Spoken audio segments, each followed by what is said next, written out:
Hello and welcome to your Friday edition of the Valentine's Views podcast here on Big Blue View Radio, part of your SB Nation family of podcasts. I'm your host, Ed Valentine of Big Blue View. Please like, share, and subscribe if you're watching us on YouTube, and subscribe wherever you listen to podcasts across the Big Blue View Radio network. All right, on this Friday, the day after Thanksgiving, first and foremost, I hope that you guys had a great Thanksgiving filled with food, family, football, and that you all had a safe holiday as well. So, thought what we would do today is answer some questions that have come into the Big Blue View mailbag. Listen, I do a mailbag on the website at bigblueview.com every Saturday. And thanks to you folks who write in constantly with questions. There are times when the mailbag just gets overwhelmed, times when I just can't answer all of the questions that come in. So I thought that what I would do today, with this being one of those weeks where the mailbag is just overflowing with questions from you guys, I thought I would pull a couple of questions out of the mailbag and answer them here on today's show. And so let's get right into that. The first question that I have comes from Chip McCoy, and Chip wants to know about Evan Neal. He asks what the odds of success are for Neal if the Giants move him into guard, and wants to know, if there are other examples of guards, of guys moving from tackle to guard successfully at the NFL level. Chip, I'm not sure what the odds are, but this is something that happens quite frequently in the NFL. One of the best examples of a player who moved from tackle to guard in the middle of his career is on the Giants roster right now, and that's Justin Pugh. Pugh, the Giants drafted as a left tackle out of Syracuse, first round pick. They played him at right tackle. They played him a little bit at left tackle. They eventually moved him into guard, and that's what got him paid by the Arizona Cardinals. He's been a really good guard in the NFL now for 5 or 6 years. Obviously, with the Giants this year, we've seen him have to play some left tackle. And although he tried valiantly, he did the best he could. Obviously, we saw that at this point in his career, in his mid 30s, I think he's 33 at this point, coming off a torn ACL. Guard is a better spot for him. He's not an NFL tackle at this point in his career, but Justin Pugh is a guy who moved successfully from tackle to guard, had a really good career. Another guy that the Giants had for a little while, who came out of college as a tackle, moved inside to guard, played some guard successfully for the Giants for a while, was DJ Fluker, who was a tackle out of Alabama. Played a little bit of left tackle, a little bit of right tackle, moved inside to guard, sort of played all around during his NFL career, but he's a guy who extended his NFL career by several years, moving inside to guard. What usually happens with these guys, you see a lot of guys transition from tackle to guard when they come out of college, when they get drafted. A lot of these guys get drafted who played tackle in college, and they get moved inside to guard right away. Guys like Brandon Scherf, who was a tackle at Iowa, moved inside to guard.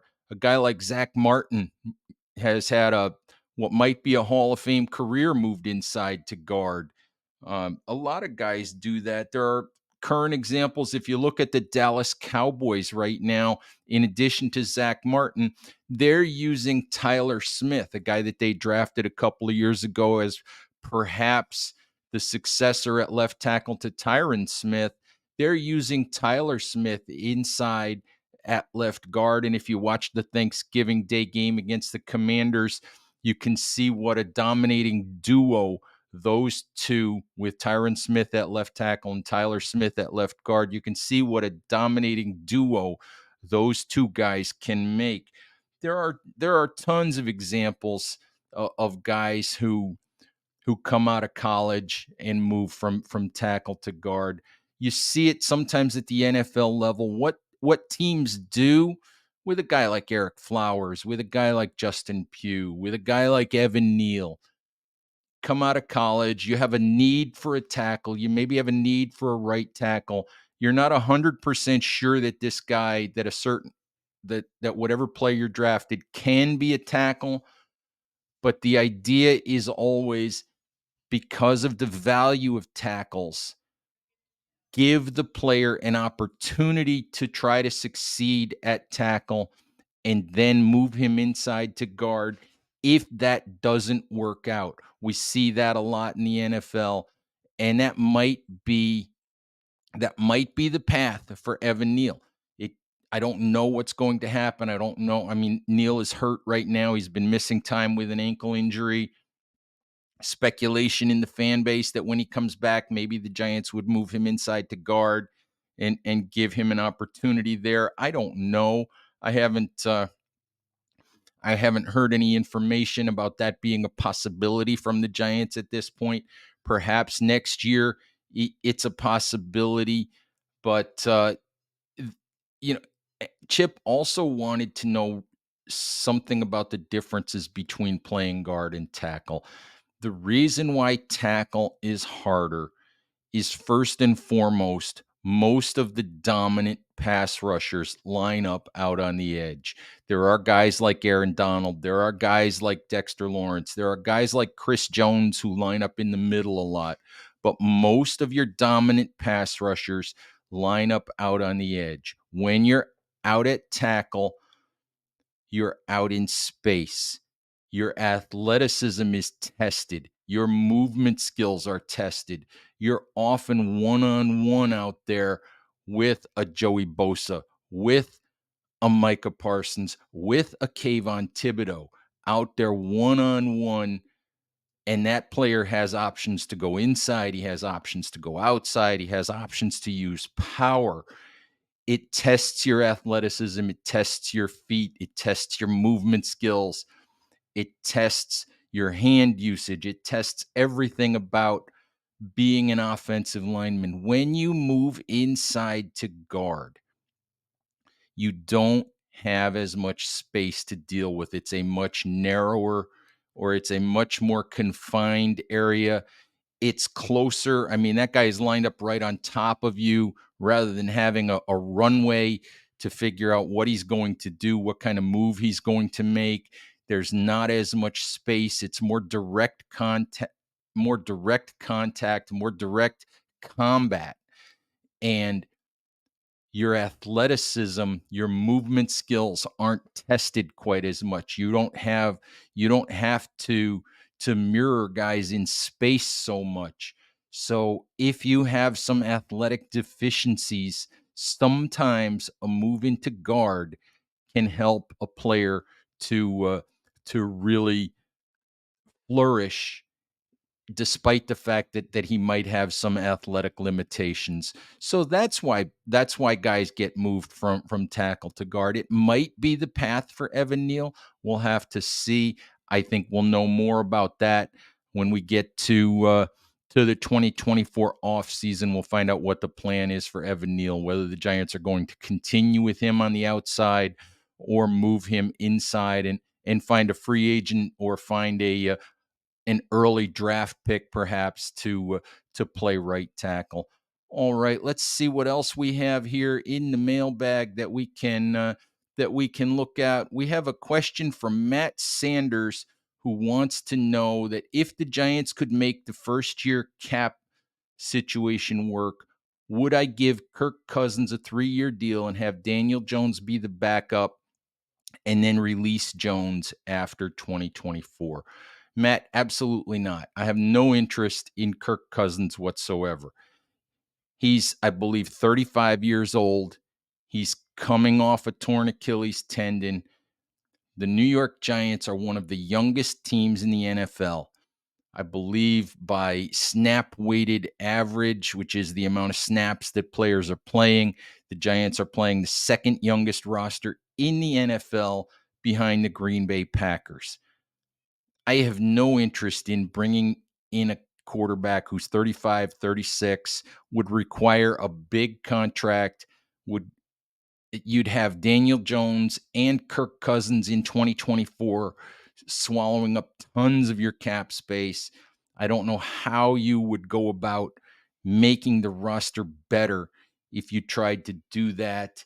If you're going to move on from Daniel Jones, you're not doing it with a Kirk Cousins who would be 36 next year. You're not doing it with a Ryan Tannehill who might be on his way out in Tennessee. You're not doing it with a Jimmy Garoppolo. You're doing it with a draft pick. You're doing it with a player that you draft in the first or second round to develop as a long-term future quarterback for you. You have a really young roster. You could draft a young player, whether you're in position to draft Caleb Williams or Drake May. I don't know whether the Giants move up to get one of those guys. I don't know if Joe Shane would do that. Maybe you look at a quarterback in the second round if somebody like Jaden Daniels or Bo Nix or whoever happens to be there. We're a long, long way away from figuring out exactly what the quarterback pecking order behind Williams and May is going to be. But the path for the Giants, if they're going to move on from Daniel Jones, or at least begin the process of moving on from Jones, who pretty much has to be a Giant next year because of what really is a $47.1 million cap hit, if they're going to begin that process, they're going to do it with a young quarterback out of the 2024 NFL draft class. And that's the right path. There's no good reason for adding a player like Kirk Cousins in the in free agency next off season. All right, I have a question. We'll do one more question here in the mailbag portion of the show. Question from Kevin McGrath, who wants to know if the loss of Davis Webb as a de facto offensive coach has hurt the Giants this year. We know that Webb was the Giants' number 3 quarterback a year ago, guy who has long been considered a guy that was headed for a coaching career, retired from the Giants at the end of last season, moved to the Denver Broncos as quarterbacks coach, and of course, with Sean Payton as head coach and offensive coordinator, with Webb there as quarterbacks coach, Russell Wilson has been sort of rejuvenated. He's been experiencing somewhat of a bounce back season. So it's a legitimate question, but I don't think that the loss of Davis Webb is the reason why Daniel Jones didn't play well at the beginning of the season. Webb and Jones were only together for a year. I think that Daniel Jones, was simply he was impacted by the pass rush. He was impacted by all the pressure he was under. Maybe he was trying to do too much to justify the big contract that the Giants gave him. I, for one, think that the Giants sort of strayed game plan wise and offensive scheme wise, with some of the new guys they added with Darren Waller and with Jalen Hyatt. I think they kind of strayed from the philosophy, the play action philosophy, the run first philosophy that they employed a year ago and that was so successful for them. So I think there were a lot of extenuating circumstances that impacted Daniel Jones this year. And yes, he is to blame for some of what happened. He's to blame for some of his decision making, some of the poor throws that he made, some of the missed throws. I don't think Davis Webb had anything to do with that or the loss of Davis Webb. What I do think is that for a long time it was considered, or Davis Webb was considered, a guy who could be an NFL coach. I do think that Davis Webb is having a positive impact as a coach on Russell Wilson. I do think that if the Giants move on from Mike Kafka as offensive coordinator this offseason, perhaps, Kafka would take a college coaching job. I do think that if there's an opportunity for the Giants to bring Davis Webb back to this coaching staff, I I would like to see that. He's got a lot of experience with Brian Daboll's offense. He's got, he's been in New York. He's comfortable here with the Giants. So if there's an opportunity, if there's a role for Davis Webb, and if he would come back to the Giants, obviously he's got a good thing going right now with the Broncos. But if there's a role for Davis Webb on the 2024 Giants coaching staff, I would be in favor of seeing that happen.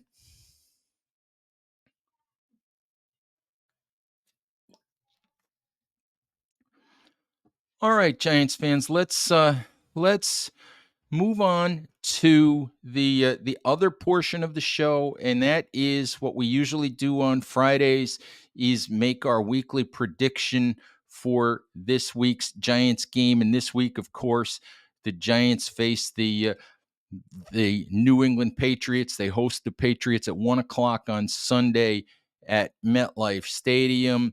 And this portion of our program is sponsored by DraftKings Sportsbook. Gambling problem? Call 1-800-GAMBLER or visit 1-800-GAMBLER.net. In New York, call 877-8-HOPE-NY or text HOPE-NY, which is 467-369. In Connecticut, help is available for problem gambling by calling 888-789-7777 or visiting ccpg.org. Please play responsibly. On behalf of Boot Hill Casino and Resort in Kansas, licensee partner Golden Nugget, Lake Charles, Louisiana. 21 and over, age varies by jurisdiction. Void in Ontario. See sportsbook.draftkings.com/football terms for eligibility, terms, and responsible gaming resources. All right, Giants fans, the Patriots, as we speak, are 3.5-point favorites on Sunday. And before the Giants faced the Commanders last week, before Tommy DeVito had his moment in the sun and earned Rookie of the Week honors with an 18 for 26, 246-yard, 3-touchdown performance, before that game, I thought there might be a possibility that I wouldn't pick the Giants to win another game this season. I picked the Commanders to win last Sunday. Obviously, I was wrong about that. This week, I'm going to go ahead and pick the Giants. Coming off of the week that we saw, I don't want to say that I'm drinking the DeVito Kool-Aid, but maybe I am drinking the DeVito Kool-Aid. To me, I look at this more as the Giants are home. They're coming off a win. There's a little bit of good feeling now with the Giants in New Jersey coming off the DeVito game. The Patriots are a mess. They're winding down the end of a season that is probably going to be Bill Belichick's final one as head coach in New England. As we speak, there's a possibility that any of 4 different players could be the quarterback for the Patriots on Sunday. I'm sure Belichick knows which one it's going to be, but he's not telling anybody. And as of right now, as I record this, we don't know who that's going to be. The Patriots are a mess. The Patriots are 31st in the league in offense, ahead of only the Giants at this point. I just look at the situation and I think the Patriots are a team that the Giants can beat. I don't want to say should beat, but the Giants are at home, and I think the little bit of momentum that they gained from the DeVito game, from winning last week, I think all of that will help the Giants, and I think the Giants will come away with a second straight victory on Sunday. I know that some of you won't be happy about that because of the draft position, but I think that's what's going to happen. I think the Giants are going to play hard for Brian Daboll. I think they're going to play hard for Tommy DeVito. I think, as I said, there's some good feelings with the Giants right now. And I think those lead to a very narrow victory. One thing I will say is the last time I looked at the over-under, I think it was a ridiculously low 33 and a half points. Considering the state of the offenses for both of these teams, I would tell you guys to bet the under if you're it's 33 and a half points. I would tell you guys to bet the under if you're going to do that. Uh, I don't think either one of these teams is going to light up the scoreboard. I think this could be a 17-14 type game. So I would bet the under if you wanted to put money on that. All right, Giants fans, I think that's our show for today. Thank you, as always, for listening. Please stay safe out there, take care of each other, and we'll talk to you soon. Bye-bye.